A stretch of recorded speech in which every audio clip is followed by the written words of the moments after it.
Good morning. How the devil are you doing this fine day? Hope you're all fit and well. Before we get started, I'd like to say, and I'm going to use Gary Muirhead as an excuse to do so, I'm going to say a very quick thank you to all of those that tuned in to last night's prediction show. Or went a bit sideways towards the end, as these things so often do, but it was great fun doing it. Turns out, prediction shows, actually unpredictable. Who knew we'd end up where we ended up? If you haven't seen it, you kind of need to go and have a look. So if you do have a life and didn't get to see it live, you can still catch it over on YouTube. And it's not too late to let us have your predictions for the year ahead either. You can drop them in the chat today. Or alternatively, add them as a comment over on Facebook or YouTube, and I'll pick them up there. And we will be storing those up for, the year ahead, because we'll be repeating this in 12 months' time, or repeating the prediction show in 12 months' time, to look back to see just how accurate we were. We didn't do too badly. We did okay. As a collective, we did okay. Now, speaking of evening shows, I know we're fast running out of gear, but we still have time to bring you one more. On Wednesday next week, that's the 13th of December at 7 p.m, I will be hosting the first ever Dig Fat Quiz of the Year. Yes. Let me get rid of... Yeah, that's better. The Dig Fat Quiz of the Year. I'm currently in the process of putting together questions to entertain, frustrate, and enthrall. Some of the questions will be about the industry. Some of the questions will be about this show. And some of the questions might even relate to you, our audience. There's no prizes, aside from the opportunity for you to prove that you've been paying attention for the past year. But if you can join us for the Dig Fat Quiz of the Year, please do. It'll probably go awry like last night's show will. Now, I also need your help and input with something else. I was speaking to Fred last night, and he has suggested that we create an in-cab Spotify playlist of all the best songs to work to. Now, I'm not necessarily looking for your favourite song, for your favourite artist or your favourite band, nor am I looking for industry-related songs. I know Caterpillar and Case and JCB have their own songs, but no one wants to listen to that while they're driving or operating a machine. So I'm looking for songs that make you sing along, tap your foot, and drum on the steering wheel, assuming you have one. Personally, I'd like to throw into the mix, I'd like to throw into the mix Born to be Wild by Steppenwolf and Paradise City by Guns N' Roses. But what about you? I'm going to run this over the next few weeks, and then I will actually compile a shared playlist over on Spotify. And if you're a Spotify user, you can then have access to that exclusive playlist so that you can listen along when you're listening to me babbling on about something. And I even have a working title for our new Spotify playlist, and it is this. Yes, Break Fast Show Bangers. Could you call it anything else? I don't believe you should. So yes, please let us have your the best songs to drive and to dig to. Break Fast Show Bangers from the audience, please. Now, without further ado, let me roll the intro, post the question of the day, and get this show on the road.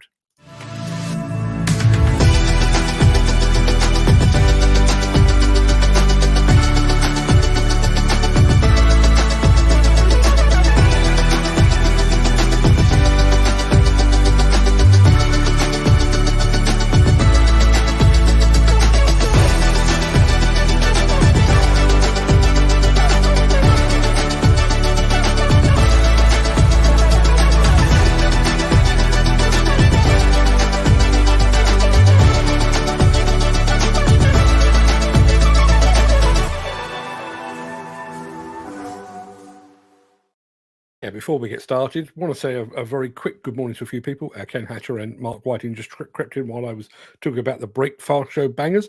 Dan Cullen is already into the spirit of things. Highway to Hell by AC/DC. What a fantastic choice. Pretty much the entire AC/DC back catalogue would do for me. Back in Black, Thunderstruck. Oh, that's a tune to work to. Good morning to the heroes of Demolition, says Chris. Good morning, Chris. Dan Cullen can't get enough of me babbling on. So I've already said we're going to revisit the predictions 2024 in 2024. But he has said, what about a rundown in 6 months? See if anyone was close. Watch this space. We may well do that. So yes, And Dan goes on to say, good morning to all you breakfast headbangers. Yes, good morning to you, one and all. So it is Thursday, the 7th of December. Welcome to the Breakfast Show. I am your host, Mark Anthony. In today's show, we're headed for the warm down under with a very satisfied Kobelco customer. We're headed into the cold with a satisfied JCB Wastemaster customer. Is Intelligent Fingerprinting the drugs and alcohol solution we've been looking for? And a mining company owner gives his refreshingly honest opinion of the industry's environmental shortcomings. Plus, yes, believe it or not, there is another Chinese excavator manufacturer that you need to know about. But first, we're going to peer back through the mists of time to see what was happening on this day in history. Did I, just before I do that, did I post the question of the day? Did I? I did. I did indeed. So, good. In that case, this day in history.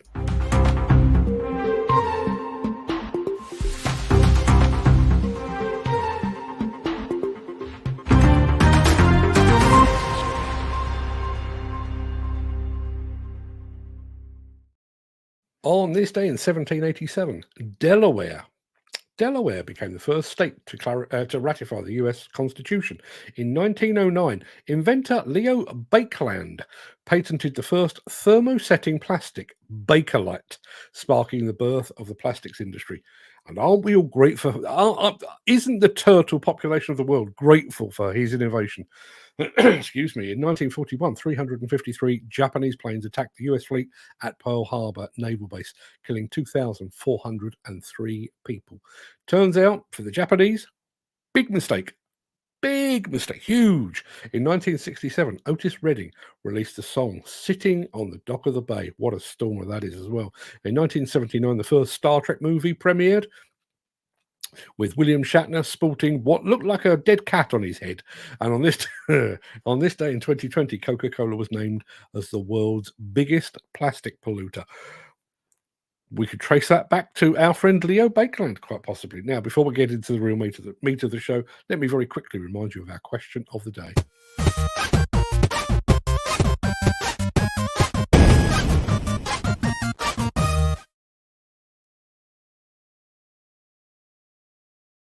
Yes, our resident quizmaster, Mr. Gary Muirhead, has got another corker for us today. Question of the day: what is your favourite YouTube channel? Now, I realise some of you may be tempted to say Diggers and Dozers or Demolition News. Both, of course, are valid answers, but I'm not looking for buttering up here. I'm actually looking for some proper answers. I want to know what I should be going to watch. Personally, I watch a lot of 1980s music videos with a smattering of live streaming tutorials and tips on video production. I just heard how that sounded. Jesus, how dull is my life? But what about you? What are you watching? What am I missing out on? What are you into over on YouTube's? Let us know in the chat, and we'll come back to that after the show. Speaking of the show, should we start it? Because we are like 10 minutes in.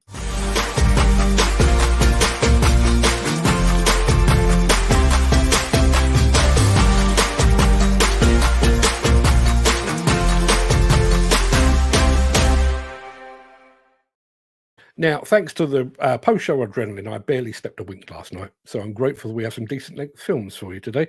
While you're watching, I may just catch 39 winks. Probably won't get the full 40 in, but I may go for 39. And we're going to start with a trip down to Down Under to see how a Kobelco excavator is helping maintain a family tradition in the quarrying sector. Hi, I'm Dan Jones. I'm the Managing Director at Jones Quarries Group.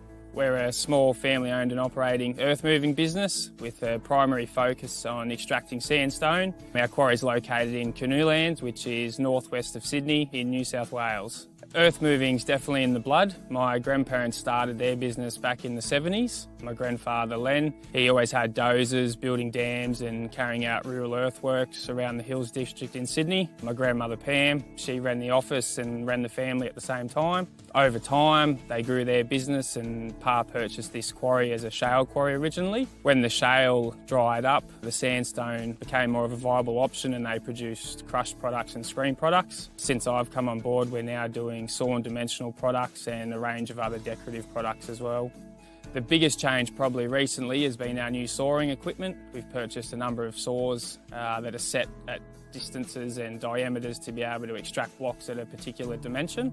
The saws really came before the machine, and we knew we needed a machine around that 38 to 40 tonne range to be able to handle them, be able to carry them weight-wise, as well as have the right flow and pressure, oil pressure. When we explored the market, there was a few machines from a few different makes that fit the category. In the end, the Kobelco was a standout for a number of reasons. Price-wise was fantastic. The weight, the power, the oil flow to be able to run our saws was fantastic.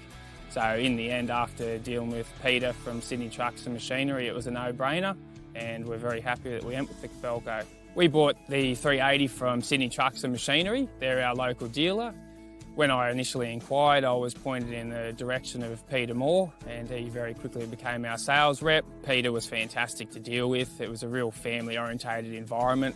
My partner and I went to the dealership the first time to have a look at a sample machine, and it was a great experience to see inside the workshop as well, and the team they have in there. It was very reassuring to know that downtime would be minimal. That combined with a very competitive price and good warranty package, again meaning that downtime is limited, which is very important for what we're doing. That was what sort of sold us in the end. And knowing that other operators had utilised this machine for a similar role was another bit of reassurance for us to know it's the right machine for the job. We decided to go with the 380 purely because it was a heavier machine than the standard 350. Kobelco have beefed it up with additional components, a heavier counterweight, heavier track gear and undercarriage, which makes it more suitable for our application.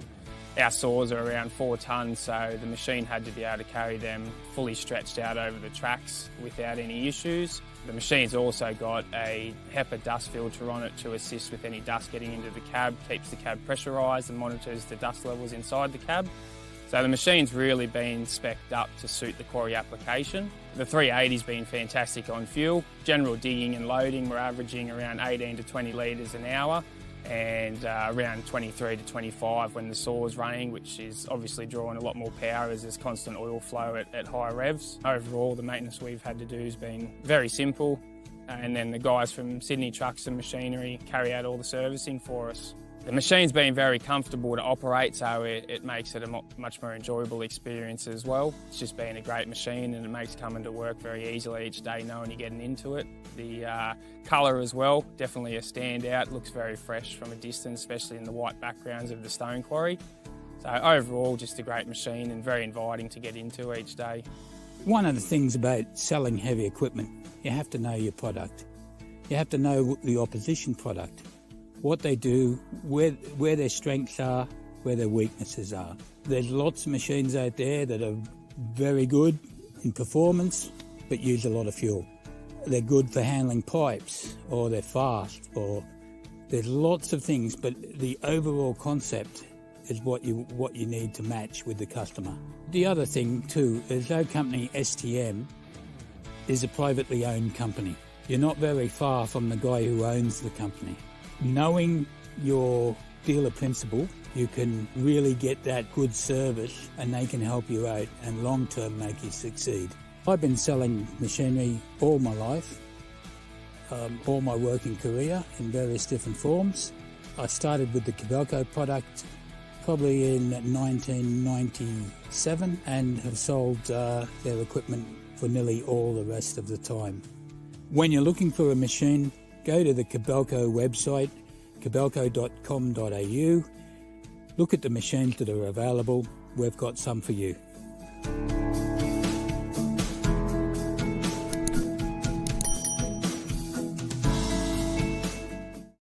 Speaking of all things Australian and Kobelco related, I actually have a call in with the fine folks at Kobelco Australia to see if there's a proper update on the SK1300 that we're following that's gone down under. I will keep you posted. You have my word. Do need to say good morning to Glenn Johnston, who popped into the chat. Jim Turner says, if I get planning, I'll need one of those for the 3CX. Chop myself some stone out for the house. Quite the tool, wouldn't it? Yeah, as Dan Cullen said, what does he say? Look, some job that saw, but would be sore on the machine. 4 tons. And I reckon that draws a lot of power as well. A lot of vibration going through that if you're working in rock. So, yeah, quite a demanding one. That, but impressive to look at. Should we have a bit of this? If you are enjoying this episode, please consider supporting the show. You can leave us a tip at buymeacoffee.com/demolition news. So that's what the weather looked down under. But we're staying a bit closer to home now. We're going to a place where men are men, where you can see your own breath, and where a JCB Wastemaster is doing its thing. We are operational in the waste recycling world. We've used a variation of JCB telehandlers in particular. We started out with used vehicles, kept those, worked those, and replaced those with increasingly newer vehicles and new ones last year. We currently have 5 JCB vehicles ranging from telehandlers to mainstream buckets. We've had this 560 behind us for about 6 months. We've been using JCB for over 10 years now. This particular one is really good at what it does and for what we use it for. They are well hard vehicles and we use them every hour of the day basically. The vehicle itself is very durable. It's a hard working vehicle and it has to be in this environment. Whether it's lifting, transferring goods around the yard, in and out of tight spaces, it does everything that we ask it to. And it's really, really easy to use. We can put various drivers in it to do various jobs with the vehicle. It's a good 10 hours a day this vehicle is used, and it's used solidly every hour of the day. You get a good 360 vision out of these vehicles. Even when the telescopic arm is up, you can still see everywhere you need to see. And when you can see everything as much as you can out of this vehicle, it makes controlling it and driving it so much easier. The cab is just like being in your own home. You've got everything. You've got heating there, you've got a radio, you won't get any outside noise. The controls are very easy to use, very self-explanatory when you're teaching somebody from a starter. Very easy indeed. The daily checks, it is very easy to do. You can see a grease snip or wherever they are and we just use them. They're very standout, very easy to get to. We never have any problems. I've dealt with JCB for about 5 years of the 10 years that I've been here, usually with Gun JCB. We have a hotline to them and they talk to us with any issues we have, any faults, and they'll tell us actually what the problems are before we even know ourselves. So it's a really good setup. The dealer is close to us, but if it wasn't, I can't see any issues with getting us parts anyway. So no problems with the dealers whatsoever. We do use live link telematics and it's for the owners of the business to find out what's going wrong with the vehicles. So if it breaks down, they'll know before I do sometimes. But the faults that do come up will come up on the machine itself. The JCB brand is a well-known brand. We operate it because we know what we're getting and the continuous improvements that JCB make, hence replacing our previous fleet with the current ones that we have. I've used many other brands, but for me JCB stand out at the moment, basically because of the durability of the vehicles and the technical backup that they give us all the time. I would recommend JCB, especially the telehandlers that we have on this site. Felt cold just watching that. Fair play to the guy doing that without his teeth chattering. Dan Cullen says, yes, the topic from last night, JCB. Yes, JCB did come up an awful lot last night, didn't they? There was my prediction that JCB would be the first to bring to market a commercially available hydrogen-fueled machine. And then there was Gary Muirhead's prediction. I think it was Gary Muirhead's prediction that Lord Bamford would step down at some point during the next 12 months. Interesting. Let's have a look. I had a ticket for that many years ago, used to drive them sort of things, and they are a very all-round good machine. I totally agree. Mr. Footy, thank you very much indeed for that. Now, I think we need something else. Yes, something a little more serious next, after this.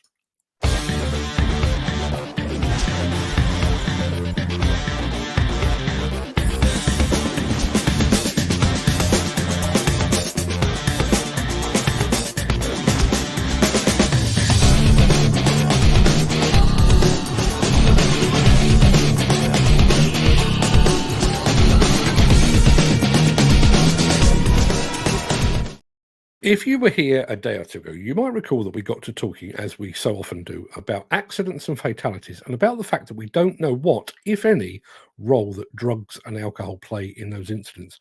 Personally, I'm in full agreement with Callum McIntosh up at the SPOA. There should be a regular and compulsory drug and alcohol testing on site. Simple as. I also believe we can't wait for the HSE to get its head out of its arse or for this government to mandate on-site drug testing. I think we'll be waiting until, well, forever, till the cows come home, possibly after. Now, I've personally been through a few drug tests, most recently on the HS2 site over at Old Oak Common. It was a slow and tedious and highly intrusive system that saw a female drug tester having to follow me into the loo. No fun for me, even less fun for her. But there is a better solution. Take a look at this. Hi, I'm Doug Heath, Head of Sales at Intelligent Fingerprinting. Intelligent Fingerprinting is aiming to bring drug testing into the 21st century through a fast, dignified, non-invasive and hygienic approach. We collect fingerprint sweat as opposed to the traditional methods of urine and saliva. The easiest way to show how the system works is to run through a product demonstration, which I'm happy to do right now. So we have a three-part process to testing. We have our screening tests, picking up the most prevalent drugs in day-to-day society, our reader to analyse those tests, and of course a confirmatory service through fingerprint sweat at a UCAS accredited laboratory. Before we start testing, there's no sort of background work needed, like blocking off toilets or nil by mouth or waiting for someone to need to go to the bathroom. It's just a quick check of the fingertips, looking for any physical barriers or open wounds that may interfere with the sample. So collecting the sample is quick and easy. We're looking for a total of 10 fingerprints onto one cartridge. All we're looking for here is to firmly push with each digit onto the cartridge, and we'll see a change of colour at the end of the fingernail or redness in the knuckle. This just shows enough pressure is being placed and we're leaving a sample behind. The only real way to cheat a test would be to hover over. However, anyone can witness anyone give a fingerprint, so it's quick, easy and simple to place. Once we've collected the samples, the next step is to analyse them in our reader. The reader is quick and simple to use. You insert the cartridge in the reader, which automatically recognises which sort of cartridge we're running and checks little things like the time and date. We then move on following the on-screen instructions, pressing the buffer clip, activating the test and waiting 10 minutes for the clear on-screen results. Although the first sample takes 10 minutes, this can often seem like a long time. If we're testing multiple people, we can run a batch test and do up to 6 people in 15 minutes, getting people back to the work they're there to do. Our product allows simple, hygienic, fast and cost-effective testing. Through this, you can drive a deterrent, keep your workforce safe and have a productive and happy team. With the onboarding, the full product training and getting you up to speed to enjoy all the benefits Intelligent Fingerprinting has to offer.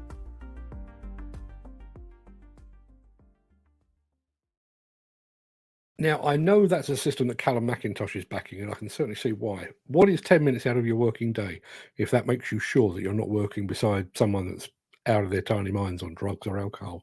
But what are we saying, people? Is intelligent fingerprinting the way forward? Would you be happy to be tested that way? As always, let me know in the chat. We've had a couple of comments. I know that the video was a bit quiet. It seemed a bit quiet in my ears as well. So apologies for that, Dan. Maybe watch it back later and crank the volume up. Good idea, but more plastic to get rid of in the environment. Bearing in mind what we said about Coca-Cola and Bakelite. Yes, you're absolutely right. I'm going to come back to Jim Turner's comment in just a moment. But far more importantly, ladies and gentlemen, stand by your beds. Steve Williamson is back. Welcome back, Steve. We've missed you. Hasn't been the same without you. Really hasn't. Glad to have you back. I'm sure you've been up to your eyes, what with work and marriage and all the things. But welcome back. Now, Jim Turner says, we were drink tested a couple of months ago by fingerprint. It's quick and easy, should be regulated by a body that's not connected with the construction industry. They need to have the power to drop in anywhere they like and test everyone that's in or working anywhere near plant or machinery. Jim Turner, I agree, 100%. That's how it should be. And not, I'm only use this as an example. We have a system in the within the National Federation of Demolition Contractors where they do a site audit, and the site audit is basically an independent third-party person will go to a site to make sure all is in order, paperwork and health and safety and all the things, which is fine. The problem with it is the sites themselves are handpicked by those that are about to be checked or audited, and they know when they're coming. So obviously they roll out the red carpet, they choose the best sites, make sure everyone is on. That's not going to work with drugs and alcohol. It either needs to be almost a daily basis or on a very regular basis, or as Jim has suggested, they just swoop in, test you, job done. Dan Cullen says, I've only been tested 2 times in the last 5 years. I think I've been tested that many times and I don't even drive the bloody stuff. If you're doing nothing wrong, then you shouldn't worry about taking a test. 100%. Jim Turner goes on to say, if the firms or site managers know they're coming, people get warned. Yeah, absolutely. We don't listen. If it did nothing more than act as a deterrent, brilliant. I think that would go a long way, at least to give us some reassurance that the guy working beside us, upon whose responsibility our life possibly hangs, I'd be willing to take that. Now, should we have a little bit of this? Since the finance bill came into effect in April, the construction industry has seen a surge of fuel thefts. The rising cost of living has placed an additional risk of theft by employees and contractors, as well as opportunistic thieves. By using diesel dye and placing warnings of its use, you are sending a clear message that this is your fuel.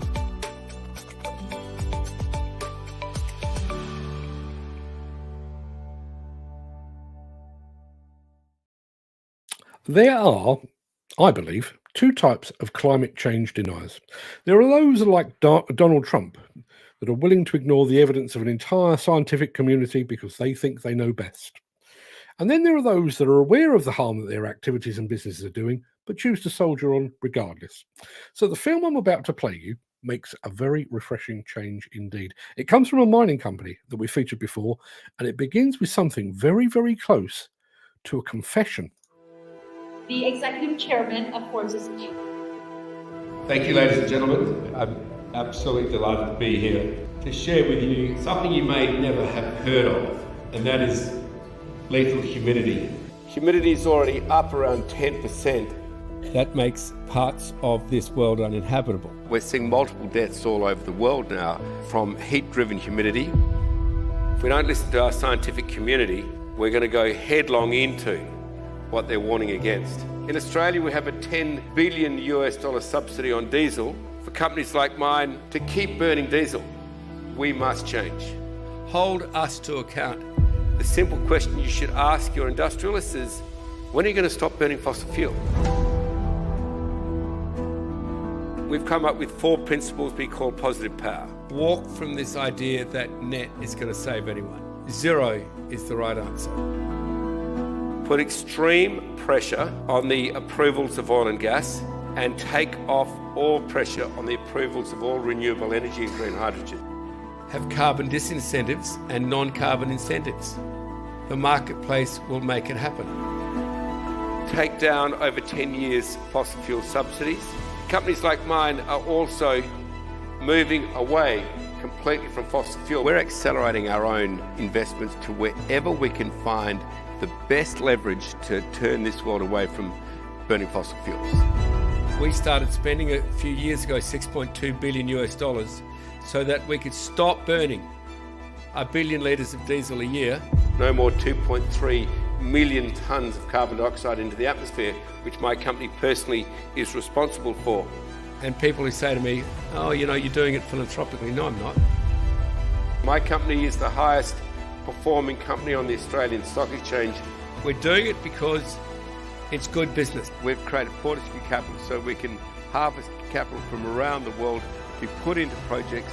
The technology's here. My company is proving it. We'll be fully green. So I'd ask you to please join the Positive Power Plan.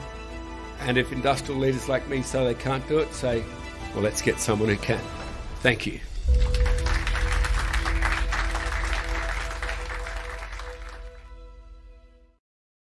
Now, obviously, as we've said on this show before, Fortescue does have a vested interest in hydrogen because it is developing hydrogen itself. But I did find it very reassuring to see a boss of a mining company finally standing up and admitting that the industry is a major contributor of CO2 and to climate change. So hats off, sir.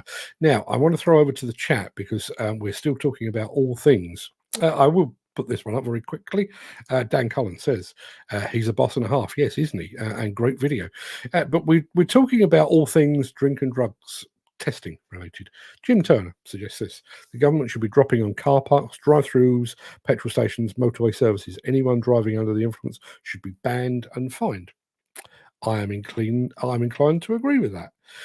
Steve Williamson counters with this. It could backfire too. Someone had something on a Saturday, then it will still be in your system, but you're 100% okay. We'll come back to that. They could start doing more testing, but this being 2023, a big shortage of construction workers as it is, they might lose half the entire workers in the UK, and construction will be worse off. Yeah, if you take it during the day and clearly see there's on something, then yes. But what you do at the weekends and then come to work, all good, you can lose your job. And I don't know where that goes after that. But are you? Are you 100% okay? And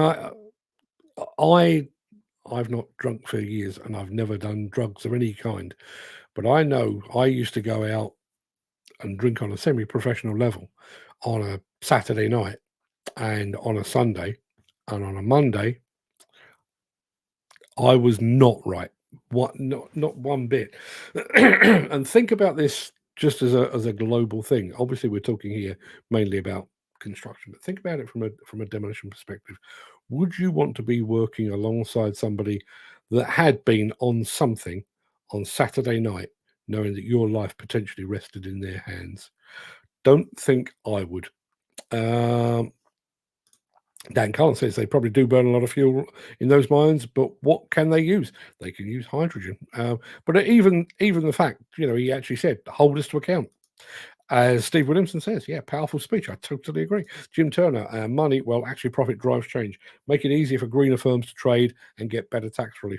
That's what I found remarkable. The fact that there is a diesel subsidy, at the time, and I do see Australia as a fairly progressive nation, not in every way, but in some respects.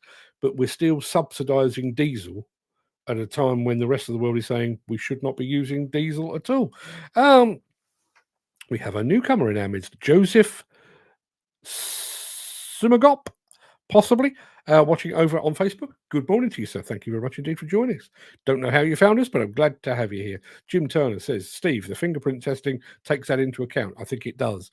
Even if you're riding a push bike, they should test you. Maybe. I disagree with Steve. If you drunk on Saturday, Sunday, you're not 100%. That's my personal belief. And I realise, that it's horses for courses, and that different people have different capacities for alcohol and quite likely for drugs as well. But I think we should be talking here zero tolerance. And the bit that I would pick up on with Steve is, yes, we would end up potentially with a skill shortage, or people in the industry would see it as such a deterrent that we would maintain our workforce, only now they would be clean and sober. That's my feeling here. Dan Cullen says, I learned my lesson. Been there, done that. Had to go home on Monday. Had a few on a Sunday night. Haven't we all?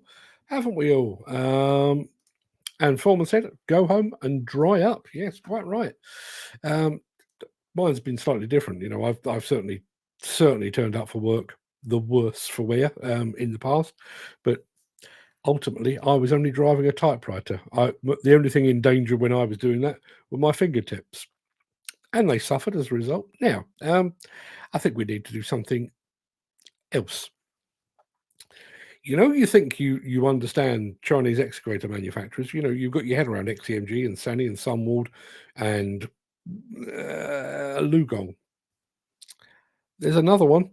If you would like to buy a limited edition Break Fast Show sticker, head on over to buymeacoffee.com/demolition news/extras.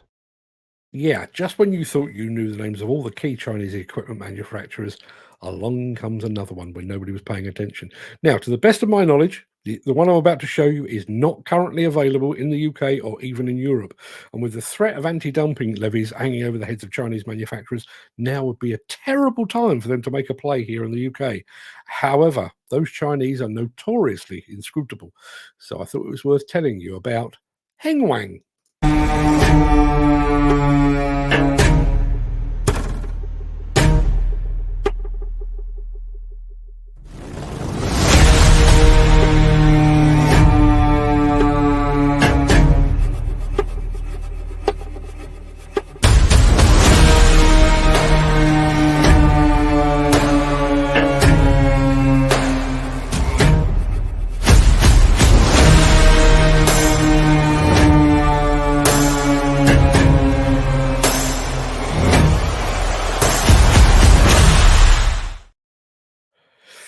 Probably just the colour, but that looked more than a bit Kobelco to me.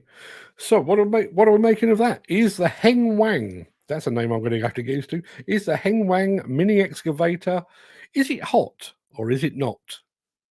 you know what to do. Let us know in the chat. That pretty much wraps up the main part of this morning's show. I'm going to roll the outro in just a second before leaping gazelle-like over into the chat to see what you're all saying today. If you can't stick around for that, then please stay safe. Look after yourself, your family, your friends, and your colleagues. But if you do have the time and the inclination, please stick around, because I will be back with the Craic immediately after this.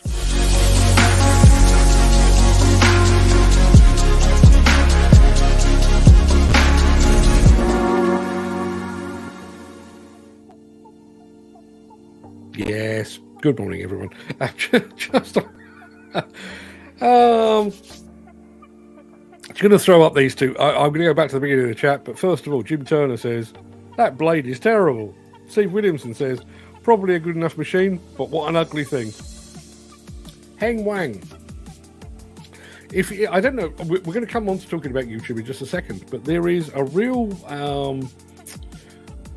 there's a bit of a trend on YouTube at the moment of people buying, usually via the website Alibaba, buying Chinese-built mini and micro excavators for, £4.50 or whatever it might be, and they arrive in a literally a wooden box, and they break them out to see if they're any good. That's a thing. We'll come back to YouTube in just a moment, but let me go back to the very beginning of the chat. I will say again, thank you very much indeed for joining us for last night's show. It was enormous fun. It all went sideways. I don't know quite how we ended up talking about transgender and the UK economy and various... I was making predictions for the new year. I don't know how that all went about, and I'm sure we'll have exactly the same next week or next Wednesday when we're doing that, the Dig Fact Quiz of the Year. I had to hold that pose for hours to get that. It's AI, what can I tell you? But yes, 7 p.m. next week, next Wednesday, we will be doing our Dig Fact Quiz of the Year. And it is going to be a real mixed bag. It's going to be questions about machines, about the industry, about this show, but also about you, our audience. How well do you know each other and that kind of thing. So tune in if you possibly can. I think we'll have some fun with that. First off the mark this morning was Dan Cullen. Morning, Dan. Thank you very much indeed for being here. Any closer to getting yourself sorted out with a job, let us know. Jim Turner is in the house. Good morning, Jim. Hope you're fit and well, my friend.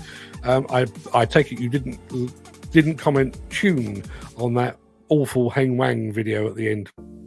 Gave me a headache, that did. Footy is in the house. Good morning, bro. Good morning to you as well, sir. Thank you very much indeed for being here. And as an update, it is raining cats and dogs here in Devon. It was raining cats and dogs here in Surrey as well. It's stopped now. But yes, don't think I'll be going too far today. Dan Cullen said, what do you think on predictions? Yeah, I didn't watch it back last night, although I have taken out my list of predictions for 2024, and I've now put them as a reel over on Instagram, basically to hold myself to account. And I've asked for other people to come up with theirs as comments and that kind of thing. Looking back at last year's, or earlier this year, should I say, the ones that we did back in January, I got 4 out of 7, which I don't think is a bad average. I did 9 predictions last night. I reckon I'm good for another 4. There's a couple there that there's 1 or 2 that I think I'm going to get right, but possibly not within the 12 months. But I think there's a couple there that I will definitely get right. Yours, we shall see. As I say, as I said it last night, I'm going to put all of those predictions into a time capsule, and we'll dig up that time capsule in the not literal sense, but we'll dig it up in December next year, around about this time next year, to see how well we all did. And there is Gary Muirhead. Good morning, Mark. Good morning, gang. Fantastic show as always last night. Yeah, I have to say, I do. I know I always say it. I sleep terribly after the evening shows because they're still playing over in my mind and whatever. But it really was. I do thoroughly enjoy the midweek shows of an evening. It just, I don't know. It's more like being down the pub with your mates, just throwing stuff at each other. Not throwing physical things, but throwing ideas and conversation. It just love the way it all bounces backwards and forwards. So yeah, thoroughly enjoyed it last night. And Dan Cullen says exactly the same. It was a great show. I agree. Ken Hatter is in the house. Morning, Ken. As is Mark Whiting. Morning, chaps. Hope you're fit and well. Dan Cullen, who quite clearly is something of an addict, says, what about a rundown in 6 months to see if anyone was close? I'm more than happy to do that. I did mention the other day, I've got quite a few things that I'd like to get done. And one of the things that I want to do is some video projects. So I want to do probably 4 next year, longer form, possibly 10, 15, even 20 minutes on various subjects that have got my goat over something or other. But I do like the idea of doing more evening shows. I'd love to do one a month. We've now got a Dig Fact Quiz of the Year. We've now got a prediction show. Maybe we do more than one Dig Fact Quiz of the Year, or we just do a mid-year quiz or whatever it might be. But if anybody's got any other ideas of what we might throw into the mix, please let me know. And also, don't forget, we are looking for your Breakfast Show bangers. I want songs that you would be happy to drive to dig to. Generally, if you can think, and I know Dan Cullen actually said, there you are, the first suggestion was that, Highway to Hell by AC/DC. That is the perfect song, in my opinion. Not a perfect song, but it is the perfect song. That is precisely the kind of tone I'm looking for. I want something, you've woken up and you've had your first cup of coffee and you're feeling pretty good about the world. You get behind the levers, you put your Bluetooth on and you crank up the volume. That's the sort of like I said, mine would be Born to Be Wild and Paradise City by Guns N' Roses, things like that. Let us have your Breakfast Show bangers in the chat. Chris Ford says, good morning, heroes of Demolition. Everyone in Demolition is a hero, with a few notable exceptions. They know who they are. Now, this came from Gary Muirhead, but I'm going to use this to change my own viewing habits. What is your favourite YouTube channel? I do have, because of the way that the YouTube algorithm works, if you find yourself watching a thing, YouTube understands that and shows you more of that thing. That's how I end up going into these huge sort of rabbit holes of 80s synth music. That's how I end up watching hour upon hour upon hour of live streaming tutorials. And last night, believe it or not, I think I watched 4 back-to-back videos on pocket notebooks. Pocket notebooks. There is a reason. I'm about to buy one. I'm about to buy several, actually, but I've got lots of bits of paper on my desk. And one of the things that I'm really, really bad at is noting down ideas. When you're, and I'm sure you're all the same, whether it's a shopping list or something you want to do, whatever it might be. And I've got a phone, and I've got a thing in here. I've obviously got a notes app, but I've also got sort of a quick capture app as well. But if I have an idea for a video or for a question of the day or for an article or whatever, by the time I've got my phone out and I've opened the phone up, and then I've seen that I've got notifications on LinkedIn or whatever, the inclination to press that rather than noting down the actual idea that I had, far too tempting, and I'm losing lots of ideas. I think I've got a leaky head, and I think it comes with age. So I'm about to buy myself a pocket notebook that I'm planning to take with me everywhere. So that, and I used to do this when I was full-time journalist. I used to be struck with ideas for articles, sometimes intros, sometimes outros, sometimes headlines and that kind of thing. And I used to keep a notepad beside my bed. I'm going back to that because I'm losing too many good ideas. So that was why I was watching notebook videos last night. But I'm looking for other things to watch that aren't as boring as notebooks. So if you have any ideas, any suggestions on what I should be watching, please let me know. Let's have a look. Who do we have here? See, now this is the very antithesis. I actually think Morning Has Broken by Cat Stevens is a fantastic song. I think Cat Stevens is a fantastic artist, a great singer, a great songwriter. But you're not banging out high production digging to Morning Has Broken by Cat Stevens, are you? You're really not. Now, going back to the question of the day, Gary Muirhead says, either Professional Struggler or D&J Project. I've not heard of either of those. I should be checking them out. Chris Ford says, I don't know about break fast bangers. I'm banging my head against a brick wall today. You'll be at work then. See, now, Gary, Well played. Well played. I've seen Madness in concert a couple of times, and I think they're a fantastic band. They're great fun. They probably play an audience better than just about anybody. They play a fantastic set, and we all like a bit of One Step Beyond and all of the things, but they generally end with that Night Boat to Cairo. And why that makes it onto the Breakfast Show bangers list is because it starts fairly upbeat, and at the end it goes absolutely mental. That is going on the list. One of my favourites. Well played. Jim Turner, question of the day. We're talking YouTube channels. Colin Furze. Not heard of Colin Furze. I need to check him out. I'm going to be noting all these down in my new notebook. It won't be in my new notebook because I haven't got it yet. I'm going to buy one. Dan Cullen, question of the day. I watch Big Engines, great on all things heavy equipment. I think I may have come across that one. We have a fellow, we have a second sprocket watcher in our midst. The Kobelco excavator was working with the sprockets at the front. And as far as I could tell, Ken Hatcher didn't spot it. But Gary Muirhead did not let it slide. Well spotted, sir. Glenn Johnson joins us as well. Morning, Glenn. Hope you're fit and well. There we are. Jim Turner says here, I get planning. I'll need one of those for the 3CX. Chop myself some stone out for the house. Wouldn't that be lovely? Imagine what an accomplishment that is. And I realise you're talking stone, but again, looking at YouTube, I've watched quite a few people converting vans into mobile homes, and I love that kind of thing. But I actually sat and watched a guy who, somewhere in the Canadian wilderness, Lord alone knows where, but he went out and he cut down the trees with permission, cut down the trees,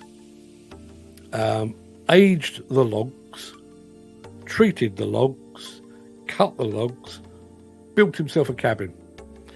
You imagine the first night that you spend in a log cabin that you have built literally from the trees around you.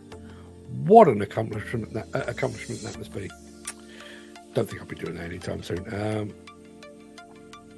I don't think electric will actually come into the job. Not sure what that one's about. Dan Cullen, topic from last night. Yes, JCB. They did come up quite a bit last night. I'm sure that's purely because they're a British manufacturer and we love a bit of British. Footy used to drive a Wastemaster, and yes, they are very good. But highlight of the morning, Steve Williamson is back in our midst. And welcome back he is as well. Not been quite. I haven't seen Steve for a little while, and certainly haven't seen his sidekick Ed Butler for quite some time either. But very, very glad to have them back. It's like that with my family. My eldest daughter has left home. She's now got 3 children, which is why I'm an aging grandfather. So she's left home. But there are times when she comes here and we have dinner. And my wife, me, and my 4 children all back together again. And it is how this house and all our houses work best. We were built to be a 6. And this show was built to have Steve Williamson and Ed Butler in it. Welcome back, mate.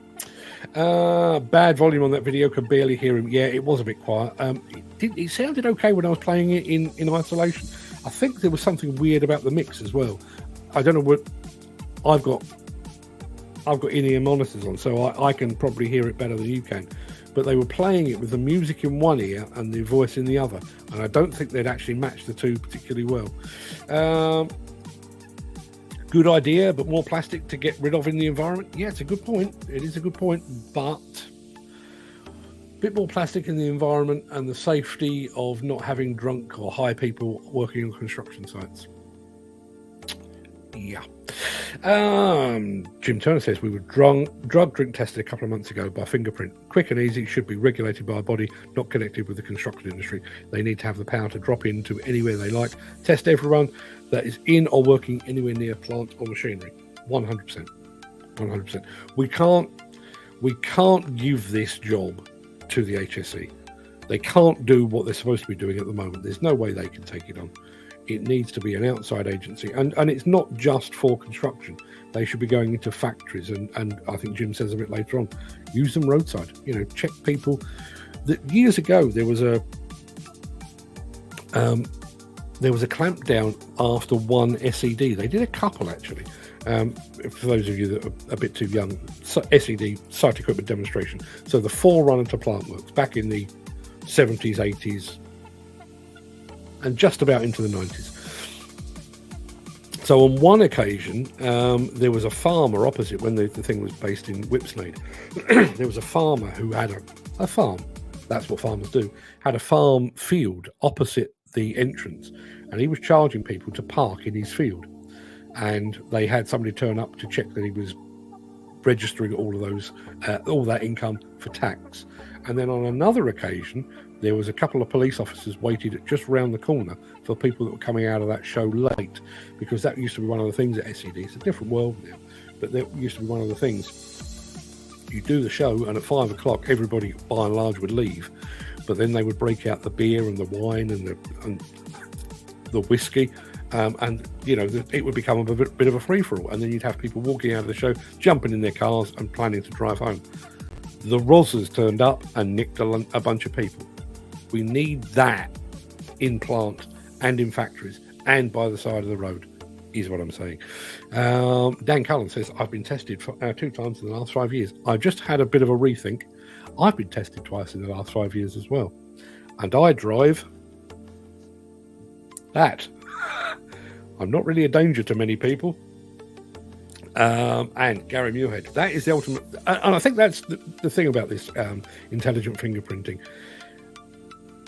It would be fantastic if it was introduced and caught nobody. If it was introduced and everyone went, better watch our step here. Might dabble a little bit when I'm on holiday or when I've got a long weekend, but there's no way I want to get caught and lose my job. If the system was introduced and it was such a deterrent that they never caught anyone, even that would be fine. If it was enough of a deterrent to stop people getting high, getting drunk, turning up to work under the influence, that would be good enough. If the firms or site managers know they're coming, people get warned. Yes, that's absolutely correct. Gary Muirhead, all the Scots together, saying, morning, Stevie, with a Glaswegian accent, no question. Jim Turner says the government should be dropping on car parks. This was the point I was making. Drive-throughs, petrol stations, motorway services.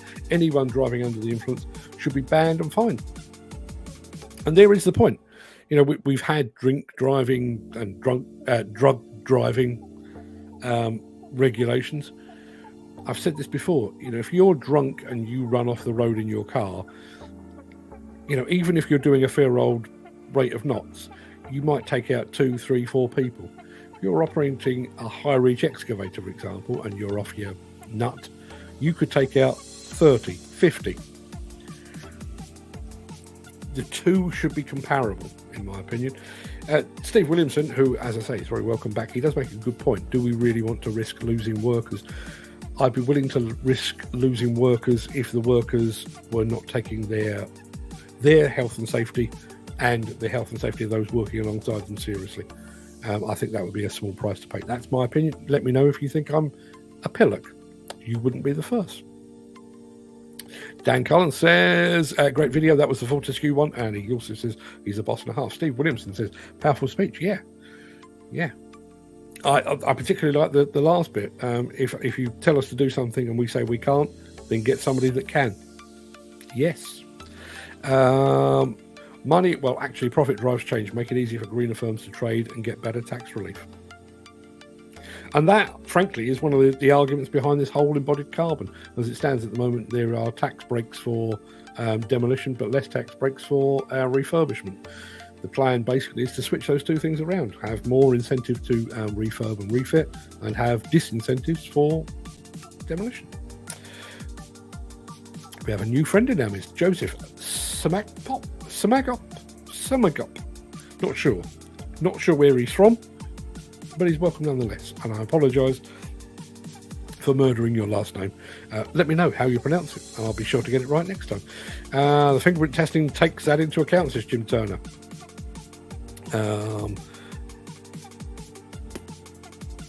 And there's another one. I disagree with Steve. If you drank on Saturday or Sunday, you're not 100%. Well, speaking as somebody that can have a hangover for 3 days, which is another reason that I gave up drinking, I agree. I agree entirely. Jim Turner says, somewhere as sunny as Australia is ideal for solar power, hydrogen production. They can stick with internal combustion and be as green as possible. You're absolutely right. Not impressed with the Heng Wang. That blade is terrible, says Jim Turner. Steve Williamson says, probably a good enough machine, and then damns it with, but what an ugly thing. Yeah, you seem to get that with the first gen of overseas machines.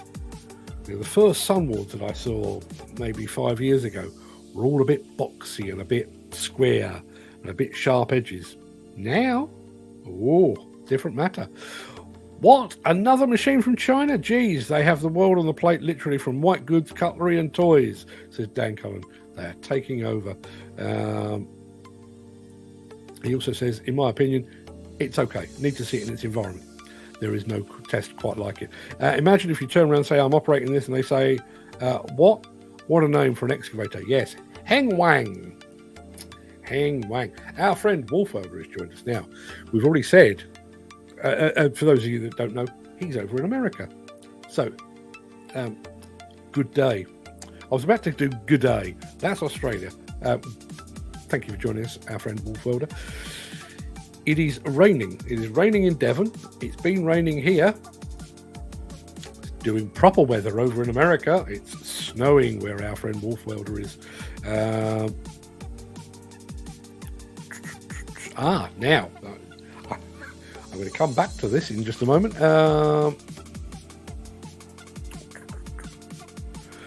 What about Saturday shows 2 a month?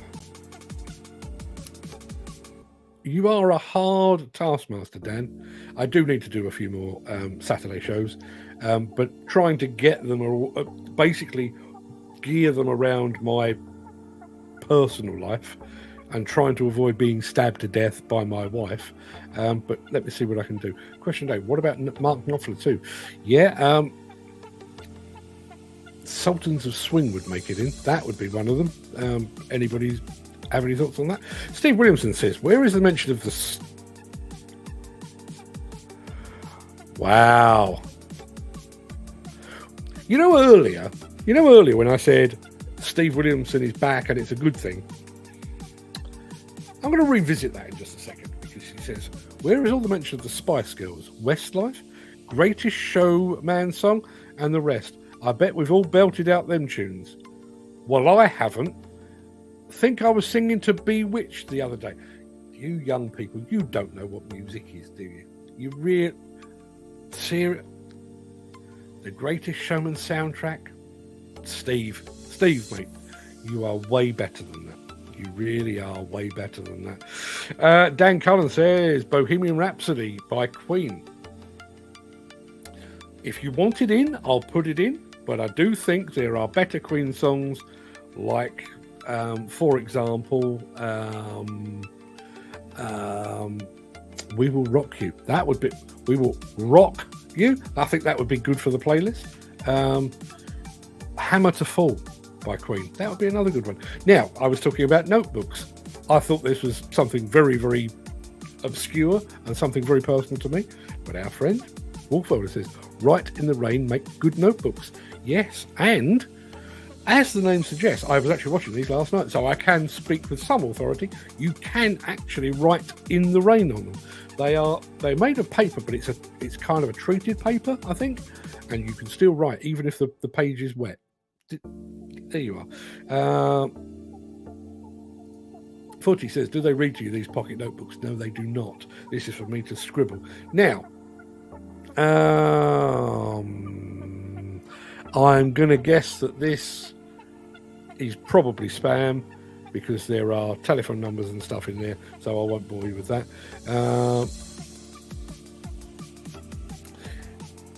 Question of the day, DJ Goham. Yes, I watch DJ Goham as well from time to time.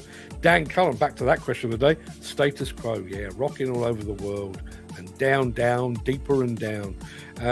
Chris Ford, don't bring me down. ELO. Oh, I loved ELO when I was a kid. Concrete and Clay and Do You Dig It? Oh, that was Can You Dig It, wasn't it? Was that not a Tribe Called Quest? A Tribe Called Quest. Can you dig it? Yes, you can. Question of the day. Seamus Moore, the transit van. Check it out. I will check it out. I'm going to write all these down and go and have a look. Steve Williamson. There is a new machine on the way. Going to look the balls, he says. A few extras and new features. All we'll soon see. Looking forward to it. Really looking forward to it. Fields of the Niflheim. Zoom. Know the band, don't know the song. Going to check that out as well. They don't have the manpower to do these tests as it's time consuming. Need reliable people. Very true. Dan Cullen is saying good morning to somebody called Phil Higgins. I'm not seeing Phil Higgins in the chat, but I'm assuming he's here.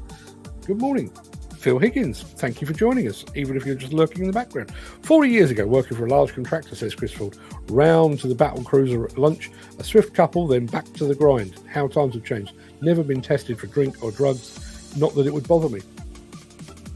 I've recounted this in the past. I used to do the PR for Leverton, which was the Caterpillar dealer for the southern half of England. Finning had the top bit, Leverton had the bottom bit.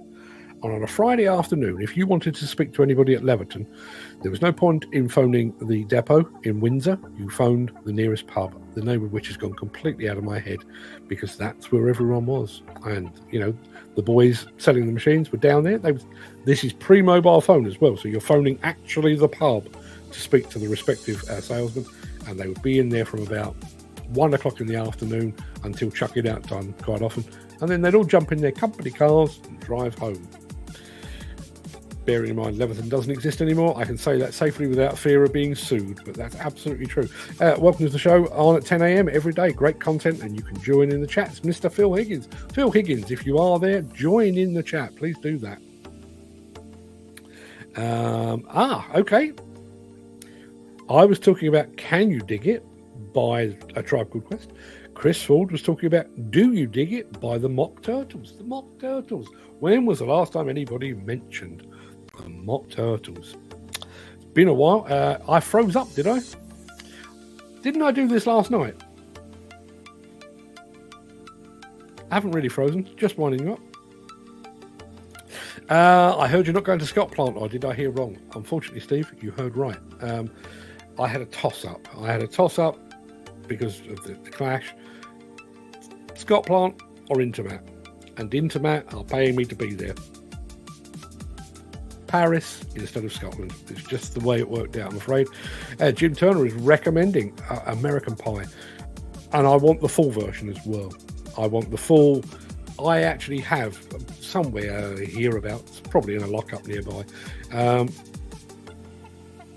I have the original single of American Pie, and you played one side, flipped it over, and then played the other side. And the second half is the best bit, in my, particularly the closing bit. The three men I admire the most, the Father, Son, and the Holy Ghost. They caught the last train for the coast. The day the music died. I can do these things, you see. Iron Maiden, The Trooper. Iron Maiden, Run to the Hills as well. Deacon Blue, Dignity. That's a popular song in these parts. And OMD, Enola Gay. Enola Gay. OMD is a band, but Enola Gay. Absolutely. Does anyone remember Genetic Engineering by OMD as well? Let's have a look. Dan Cullen says, Chris Ford, I remember those days on a Friday when working 2 doors away from a pub on a Friday, 12 p.m.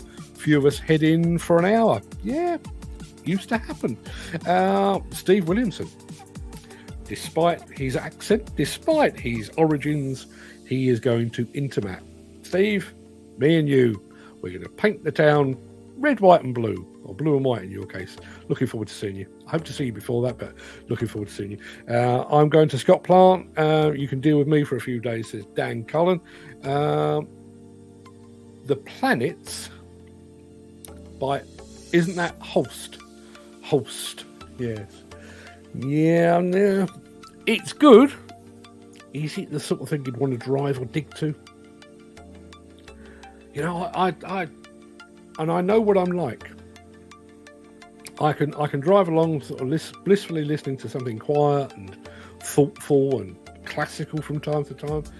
But when I've got to be somewhere in a hurry, Appetite for Destruction by Guns N' Roses gets the job done for me. Anybody else? Yes. So if listen, I'm going to keep this going for a while because it's going to take a while to compile. But if you've got any more Breakfast Show bangers, please let me know about them and I will add them to the list. Thank you for your suggestions on the YouTube. And don't forget, Wednesday next week, we're going to be doing the Dig Fact Quiz of the Year. Now, I am also going to suggest, Gary Muirhead, I'm looking mainly at you. If you've got any questions that you think would really tax our audience, come up with those as well.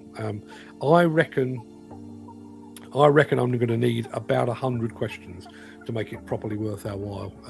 So if you've got any suggestions on suitable questions, please let me know. That's going to do us. Hour and 6 minutes. Please, people, go and have a fantastic day. Rest easy, because a lot of you were with me last night and you're probably as tired as I am. So go and have a good, fun-packed, restful day. I'll be back here again for the last show of the week tomorrow with more of the same, I would imagine. Dan Cullen says, have a wonderful day, guys. Stay safe and warm and dry. Yeah, do all of those things. I'll see you again tomorrow. Till then, have a good one. All the best. And by the way, Steve Williamson, welcome back.